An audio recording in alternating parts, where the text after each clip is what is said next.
welcome back to part 3 of this eye-opener series about slavery in Islam. If you have been tracking with us and you've watched part 1 and part 2, which I highly encourage you to do so, you will feel extremely, and I'm sorry to use this word, disgusted by the information shared in there. Yet, what fascinates me about the whole thing is like we are sharing Islamic own resources for this. And right now is no exception. We will continue to dig deeper. With me here is Dr. Jay Smith, who has done an amazing job in basically unpacking all this information for us. Thank you, Lots Dr. Jay. to unpack. And all I need to do is just put up reference after reference. All research by Sarah Foster, who is a descendant of slave, was absolutely disgusted by what she found, and that's why I'm sharing her material today. And as you said, it was difficult to read what you had to read. Now let's go to Muhammad himself, and let's look and see what the traditions say about this man, Muhammad. And so let's go back on the screen again, and let's look at his appearance. And when you look at his appearance, you will see, first of all, in Al-Bukhari, that he had white leg shank. That's interesting. So he had white legs. Secondly, that he had white forearm in Ibn Dawud 3206. We noticed that he also had white armpits in Al-Bukhari 8, volume 8, volume 76, sorry, number 8, what do you say, volume 8, and then volume also book 78, 78, and then number Hadith number 631. And then also when you get to Bukhari 4, 56, 7, 6 to 7, he had a white abdomen or white belly. When we get down to Al-Adab Mufra, in 790, he had white skin. And then finally, with Sahih Muslim, he had a handsome white face. So when we look at the traditions as the description of Muhammad, in every case, he is white. White forearm, white armpits, white leg, white abdomen, white skin, and also white face. Al-Bukhari 1363 even calls him a white man. What is particularly troubling is when you continue on with that, take a look and see what Ibn Musa al-Yasunbi says. Anyone who says that the Prophet was black should be killed. Boom. So this to me is absolutely troubling. And what I'd like to say is when we look at this and we go through this, we can see that there's a real problem here because it's obvious that there is a disposition against anything that's black. We've seen this now in the traditions. We've seen this now in Muhammad's own references there. And now we get into early Muslim literature.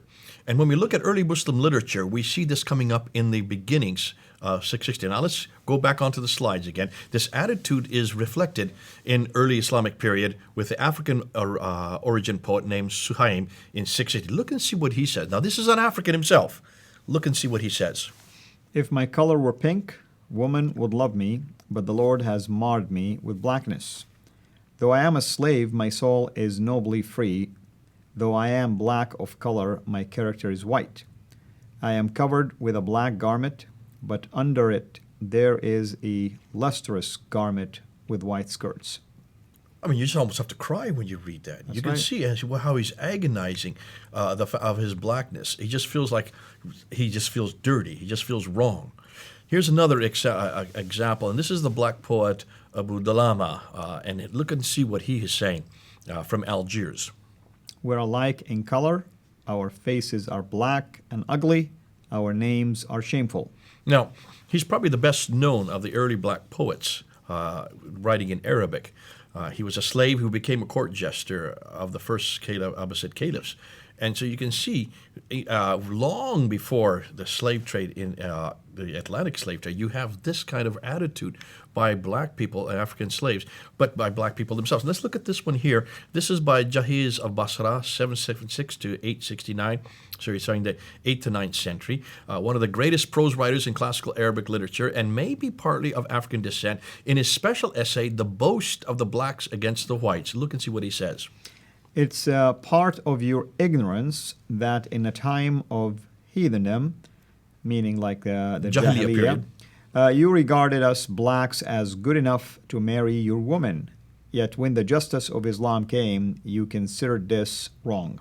Hugely significant. Oh, he's admitted the shift. In fact, we hear just the opposite when we talk about the when Muslims tell us all the time the Jahiliyyah period is a time of ignorance. That's when everything went wrong. and that actually Islam came to eradicate Absolutely. and brought back That's equality. the narrative you hear all the time. But here, look at the dates. He is from that period, and he is saying this is just the other way around. We, in the time of Jahiliyyah, we were actually equal. You let us marry your women, but no longer. So something came with the introduction of Islam that changed all of that. Now, I want to look at what Bernard Lewis, who's considered to be one of the greatest Orientalists, loved by Muslims because of his historical background. Look and see what he says. Let's put up the slide there and just go ahead and read what Bernard Lewis says. He's saying black in Islam is somehow connected with sin, evil, deviltry, and damnation, while white has the opposite associations. Let's continue on to the Quran itself. In the Quran, Surah 3, Ayah 106 says this. On a day, meaning the day of resurrection, when some faces will become white and some faces will become black. As for those whose faces will become black, to them will be said, did you reject faith after accepting it?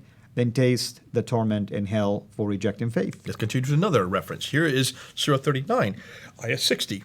And on a day of resurrection, you will see those who lied about Allah with their faces blackened.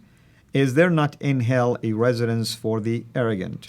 This idea that Bernard Lewis is talking about, this real reference between white and black, the idea that black is evil, white is good, could this be coming out of the Quran? Is that the source for this?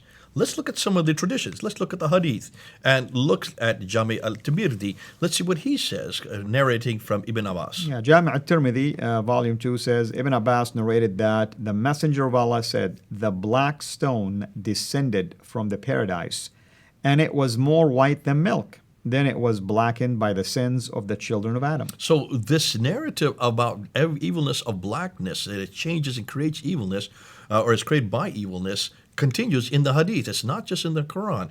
Bukhari, look and see what he says. Narrated Anas ibn Malik, Allah's Messenger said, you should listen to and obey your ruler, even if he was an Ethiopian black slave whose head looks like a raisin. So, again, you have a derision there. You have a reference point that seems to be confronting the whole notion that black, something's wrong with black. And notice the example he used as a model for even if he's like this, you still should listen to him. Yeah, that's the worst, but still, you still listen to him.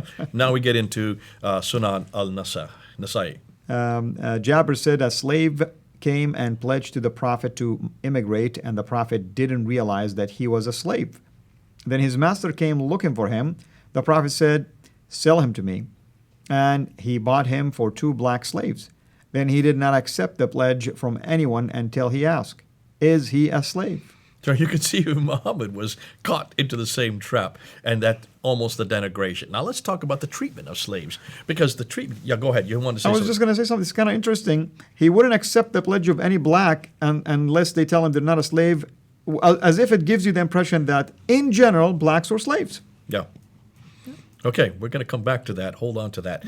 Treatment of slaves. Dr. John Azuma, again, the one we referred to, he did his doctoral thesis on this very problem, mentions this. And let's go back and see what he says. And this is in his book, The Legacy of Arab Islam in Africa. In areas like North Africa, the Middle East, and Turkey, black slaves did the meanest and hardest work. The first generation and plantation slaves in Muslim lands was as harsh and cruel as any other such system, while successive generations of all slaves had to live under the weight and stigma of racial and social discrimination. So you can see the treatment of slaves was much worse for a black than it was for anybody else. And that could be possibly because of the reference that we have been going across. Now, Al-Tabari in the 10th century notes this.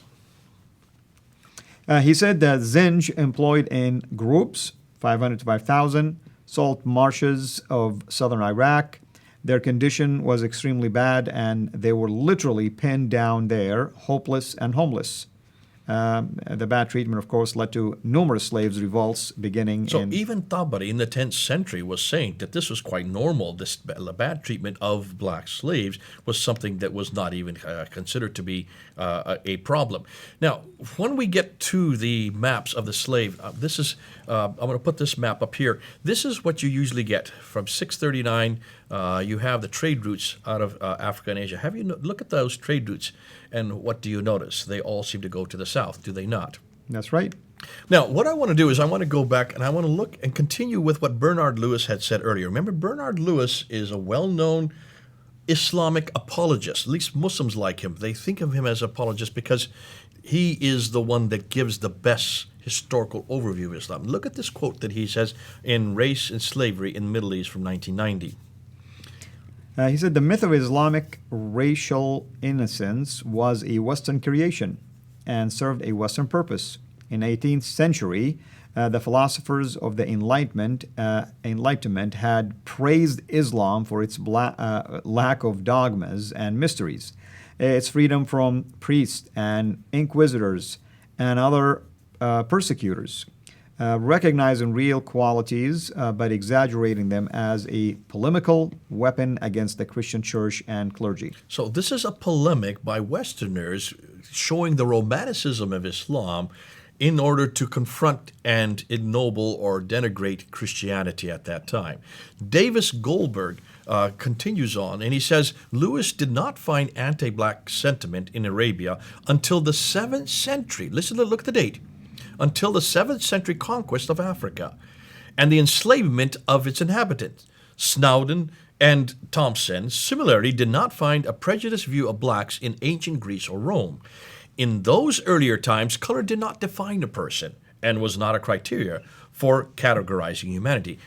In other words, what they're saying is these guys, Thomas and Snowden and Lewis, when they look back at the whole history of slavery, they found that this was something that this idea of colorism, this idea of black being bad, black being evil, black being part of the deviltry, that was introduced uniquely by Islamic scholars.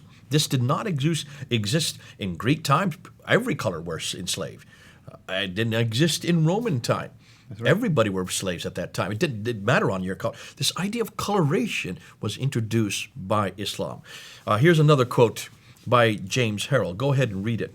Harrell said, Roman slaveholders were neither paternalistic, yeah, that's right, from far away, nor racist in the modern sense of the term. Race itself is a modern construct. Although there were views about differing ethnicities in antiquity, there was no so-called scientific theory of skin-colored race until the 19th century. Now, Davis Goldenberg continues on from this, and he says, we first see this explicit link between skin color and slavery in Near Eastern sources beginning in the 7th century.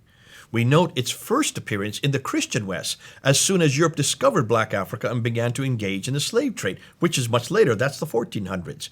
So 700 years later, this is now introduced in Christianity, but it was first begun in the Muslim world, in the Near East. Hugely significant. Now, what we're going to do when we come back, and we need to stop there, I think, now, because we want to then pick up from this. We're then now going to look at the numbers itself. We're going to start getting to some of the most damaging material. We've looked at coloration. We've looked at the problem. Probably we now see that this coloration was introduced by Muslims themselves, by these great scholars like Ibn Khaldun, Ibn Sina, Ibn Taymiyyah. These what are considered household names of Islam. It's also introduced in the Quran in Surah 3 and also Surah 39. Muhammad is very clear that he had a problem with blacks. He had a problem with black color. But this idea of slavery having a distinction of coloration and gradation, that was introduced uniquely by Islam into the whole slave package. Now we're going to go and we'll move into a whole new area, and that is the numbers. Absolutely, and of course, the whole thing is important for people to watch, and it's extremely an eye-opener, like I said earlier. And we thank you, of course, for taking the time to share in this fabulous research by, once again, want to give her credit. What's her Sarah name? Foster. Sarah Foster. We thank her for that, and I hope others will benefit from this amazing data that we're sharing with you. And what is so sad is majority of this information is coming from the Islamic sources, or Orientalists are quoting also Islamic resources or comparing Islamic history to what's going on recently. Until we meet again, of course, have a fabulous day. Thanks for watching. Make sure to like and subscribe so that you don't miss future videos. And please consider becoming a patron on patreon.com/CIRA International.